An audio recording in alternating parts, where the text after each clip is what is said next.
నమస్తే.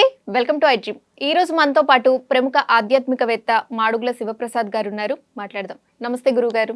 ఆశీర్వచనం తల్లి. గురుగారు, మనం చేసే పూజలు వల్ల, ప్రార్థనల వల్ల పాపాలనేది తొలగిపోతాయా? లేదా కర్మానుసారం అవి మనం అనుభవించాలా? అమ్మ, పూజల వల్ల చేసేటువంటి నిత్య కర్మల వల్ల మనకు పాపాలన్నీ పోతాయా అంటే, గీతలో భగవద్గీతలో శ్రీకృష్ణ భగవానుడు చెప్పాడు, కర్మలను ఆచరించుట నీకు అధికారం ఉన్నది, కానీ కర్మ ఫలితాన్ని నువ్వు ఆశించకూడదు అని. నిత్య కర్మలు అనేటువంటివి ఉంటాయి. నిత్య దీపారాధన, రోజు వారానికి ఒకసారి శుభ్రం చేసుకునే విధానము, పొద్దున సాయంకాలము చేయటము, దైవ నమస్కారము, సూర్య నమస్కారాలు ఇవి చేసుకోవటము, వీటి వల్లనే అంతా జరిగిపోతుంది అనేది ఏం లేదు. మరి ఎందుకు చేయాలి ఇవి అంటే, మనము శుద్ధిగా ఉండడం. స్నానం చేసినంత మాత్రాన ఆరోగ్యం ఉంటుందా అంటే, రోజు స్నానం చేస్తే ఆరోగ్యం అని చెప్పాడు. అంతే కదా. ఎవరి కోసం చేస్తున్నట్టు మనం స్నానము? మరి అయినా అనారోగ్యాలు వస్తున్నాయి కదా. మరి బాగా చేస్తూ ఉన్నప్పుడే అనారోగ్యాలు వస్తూ ఉంటే మరి చేయకపోతే ఇంకా పూర్తి ఎక్కువ రావా? వస్తాయి కదా. అందువలన నిత్యకర్మలు అనేటువంటివి కొన్ని ఉంటాయి. విశేషమైనటువంటి పర్వదినాలలో వీటిల్లో మనం ఒక ఇష్టి కోసము ఏదో కొన్ని ఇబ్బందులు ఉన్నాయి, ఈ ఇబ్బందులు తొలగిపోవాలి అని విశేషమైనటువంటి పూజలు చేస్తూ ఉంటాం చూడండి. వాటి వల్ల మనకు ఉపయోగాలు ఉంటాయి. ఎందుకంటే యజ్ఞయాగాది క్రతువులు అనేటువంటివి చేసినప్పుడు ఆ యజ్ఞము వలన మనకు సంస్కరింపబడటం అనేది జరుగుతుంది. హవిస్సు ద్వారా భగవంతుడు దేవతలకు తీసుకువెళ్ళి మనకు ఇవ్వడం మేలు జరుగుతుంది. ఇంట్లో హోమం చేసుకున్నాము అంటే ఆ హోమములో వేసేటువంటి మూలికలు, ఔషధాల యొక్క పొగ ఎప్పుడైతే ఇల్లంతా కూడా మనకు ఇదవుతుందో, కొంత మనము దాన్ని పీల్చినప్పుడు ఆస్తమా అట్లాంటివి తగ్గిపోయిన వాళ్ళు ఉన్నాయి, ఇబ్బంది లేకోకుండా తగ్గిపోయిన వాళ్ళు ఉన్నారు. ఇంకేదైనా అనారోగ్యం ఉంటే బాగైన వాళ్ళు ఉన్నారు. ఇలాంటివి జరుగుతాయి. అంటే ఎప్పుడు మనము కరెక్ట్గా చేసినప్పుడు, చేయవలసినటువంటివి కరెక్ట్గా చెయ్యాలి. హోమంలో వాడేటువంటి ద్రవ్యము, పదార్థాలు ఖచ్చితముగా అవి వాడాలి. నెయ్యి మంచిది వాడాలి. ఏదో ఒకట్లే 500 కిలో దొరికింది ఇది వాడదాంలే అంటే అది కరెక్ట్ కాదు. అలా కొన్ని మూలికలు, కొన్ని ఔషధాలు, దానికి సంబంధించినటువంటివి ఏది ఎంత పాళ్ళు వాడాలి ఏమిటి అనేటువంటి విధానము, ఒక పద్ధతి, దాని ప్రకారంగా అన్నీ చూసుకొని ఖచ్చితంగా చేస్తే ఖచ్చితంగా జరుగుతుంది. అప్పుడు మంచి జరుగుతుంది. మంచి జరగడం కోసమే కదా పూజలు, కార్యక్రమాలు, హోమాలు, యజ్ఞయాగాది క్రతువులను చేసుకుంటున్నాం. కానీ రోజు చేసేటువంటి నిత్య దీపారాధన వల్ల అంతా జరిగిపోతుంది మంచి అని అనడానికి లేదు. అది ఎందుకు చేస్తున్నాము? మనం ఎందుకు చేస్తున్నట్టు? రాత్రి పడుకుంటున్నాము, పొద్దున్నే లేచాముగా. లేయడం ఎవరి చేతుల్లో ఉంది?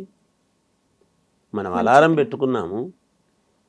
అలారము మ్రోగుతుంది అని మనకు చిన్న మెదడు, పెద్ద మెదడు పనిచేస్తుంది అంటే మనలో శ్వాస ఆడుతూ ఉండాలి. ఈ శ్వాస ఆడడం అనేటువంటిది మనము పీలుస్తున్నాము, వదులుతున్నాం అంతే. దీనికి మూలమేమి? భగవంతుడి యొక్క అనుగ్రహం. అది లేకపోతే నిద్రలోనే స్వామి దగ్గరికి వెళ్ళిపోవచ్చు, చెప్పలేము. మరి లేచాముగా. అందుకే ప్రతి మనిషి కూడా రోజుకు 1000 గండాలను దాటుతాడు, ఉదయం నుంచి రాత్రి వరకు అని, రాత్రి పడుకునే వరకు అని. మనము నిద్రావస్థలో ఉండొచ్చు, కానీ మనల్ని తీసుకెళ్ళడానికి మృత్యువు మాత్రం అది ఎప్పుడు, దానికెప్పుడు నిద్ర ఉండదు. ఎవరిని తీసుకెళ్ళాలి, ఎవరి సమయం ఏమిటని దానికి తెలుసు మృత్యు. కాబట్టే మరి లేస్తున్నాముగా. ఈరోజు లేయగలిగినాను తండ్రి నీ అనుగ్రహంతో, భగవంతుడి అనుగ్రహంతో నేను లేచాను కనుక ఈరోజు వరకు నేను చేసుకోవాలి పూజ. ఆ రోజుకు చెయ్యాలి కదా. లేచినందుకు, ఆయన లేపినందుకు, మనకు ఒక వరం ఇచ్చినందుకు, మనం ఏమనుకుంటాం, ఇంకా 120 సంవత్సరాలు, ఇప్పుడు నాకు ఇంకా 50 ఏళ్ళు, ఇంకొక 70 ఏళ్ళు ఉంది నాకు బ్రహ్మాండంగా, పోనీ 20 తీసేయి, ఇంకొక 50 అయితే ఉంది కదా, ఉంది అని మనం అనుకోవడం వేరు, ఉండటం వేరు. అది జరగాలి అన్నప్పుడు మనము పాటించే విధానాలు ఉంటాయి. ఇంత పాటించినా ఉంచుతాడా అంటే అది తర్వాత సంగతి. అందుకని మనం ఈరోజు లేచినందుకు గాను ఈరోజు కార్యక్రమాలలో భాగంగా మనం రోజు మన పిల్లలకు ఎలా అయితే టిఫిన్ పెడతామో, భర్తకు ఎలా అయితే టిఫిన్ చేసి పెడతామో, అత్తమామలకు ఎలా అయితే మందులు మాకులు ఇచ్చి టిఫిన్ చేసి పెడతామో, భగవంతుణ్ణి మా కుటుంబాన్నంతా ఈరోజు చల్లగా చూడు తండ్రి, రేపు సంగతి కాదు, ఈరోజు రాత్రి గడిచేంత వరకు ఎటువంటి ఇబ్బందులు లేకుండా చూడు తండ్రి అని నమస్కారం చేసుకోవడానికి నిత్యకర్మలు చేస్తాం. అంటే గురుగారు, ఈ జన్మలో మంచి మనసుతో ఉండి, ఎవరిని బాధ పెట్టకుండా ఉండి, అన్ని పూజలు సక్రమంగా మంచి ప్రవర్తనతో ఉంటూ, కర్మానుసారం అంటే వేరే గత జన్మల్లో చేసిన పాపాలు కూడా ఈ జన్మలో వీరి ప్రవర్తన వల్లో, వీరు చేసే దానాల వల్లో, పూజల వల్లో అవి తప్పించుకోవడం కుదురుతుందంటారా? ఖచ్చితంగా కుదురుతుంది. చేసుకునేటువంటి దాని వలననే పాపం రహితం అవుతుంది కదమ్మా, తప్పకుండా తప్పించుకోవచ్చు. అందుకనే కదా జంతువునాం నరజన్మ దుర్లభం అన్నాడు. మనకు జ్ఞానం ఇచ్చినాడు, చెప్పేటువంటి గురువుల్ని ఇచ్చినాడు, తెలుసుకునే విధానం ఇచ్చినాడు. ఎంతో కొంత తెలుసుకొని దాన్ని పాటించడం బరువైతే ఎట్లా? అవి పాటించినాము అంటే తప్పకుండా పోయిన జన్మలో చేసినటువంటి పాపము రహితమై ఈ జన్మలో చేసుకున్నటువంటి పుణ్యప్రదము వల్ల వచ్చే జన్మకు ఏమిటి అనేటువంటిది మనమే నిర్ణయం చేసుకోవచ్చు. మళ్ళీ జన్మ ఉండాలనా వద్దా అనేది మన చేతుల్లోనే ఉంది. వెనక్కి పోతామా ముందుకు వెళదామా అనేది మన నడవడికలో ఉంటుంది, మనం చేసే విధానంలో ఉంటుంది. అందుకే కదా చేతులారంగ శివుని పూజింతుడేమి, నోరు నవ్వంగా హరికీర్తి నుడవడేమి అన్నాడు. నోరు నొచ్చేంత వరకు హరికీర్తిని నేను కీర్తిస్తాను, చేతులు నొచ్చేంత వరకు శివుణ్ణి పూజిస్తాను. ఎందుకు నొస్తాయి? ఎందుకు నోరు నొస్తుంది? అనవసరమైన విషయాలు, పనికిరాని వాటి గురించి మనం ఎక్కువ మాట్లాడుతూ ఉంటాం. నిరంతరము స్మరణ అనేటువంటిది ఎప్పుడైతే దైవస్మరణ అనేది చేస్తూ ఉంటామో, ఏ సమయము దొరికినా ఏది దొరికినా చేస్తుంటామో, మనకు కావాల్సినటువంటి పనులు కూడా వాటంతట అవి జరుగుతూ వస్తాయి. మనం వాటి గురించి తాపత్రయపడక్కర్లేదు. చిత్తశుద్ధిగా ఎప్పుడైతే మనం అనుకుంటూ చేసుకుంటూ ఉంటామో ఖచ్చితంగా నెరవేరుతాయి. పుణ్యం కదమ్మా, పుణ్య సంపదను మూటగట్టుకున్న వాళ్ళం అవుతాము. ధన సంపదను మూటగట్టుకోవడం ఎట్లన్నా ఉండనియండి, పుణ్య సంపద అనేటువంటిది ఉంటుంది. అంత పుణ్యం చేసింటేను మన తర్వాత తరం వాళ్లకు ఆ సంపదను మనం ఇచ్చిపోయిన వాళ్ళం అవుతాం. మనము స్మరణ చేయని దానివల్ల దేనికి ఏం ఉపయోగం అంటే మన తర్వాత వాళ్లకు మేలు జరుగుతుంది. మనం ఈ స్మరణ చేసిన దానివల్ల మనము పాపాలు చేస్తే మనం చేసిన పాపాలు కూడా వాళ్లకు పంచిపోవడం అవుతుంది. అంతే. తల్లిదండ్రులు చేసినవి పిల్లలకి తగులుతాయి అంటారా పాపాలు? ఖచ్చితంగా తగులుతాయి. 100కి 100% కాదు, 1,00,000% తగులుతాయి. ఎందుకు తగలవు? ఎవరి కోసం చేస్తున్నావు నువ్వు? నా పిల్లల కోసమనే కదా చేస్తున్నావు తప్పులు.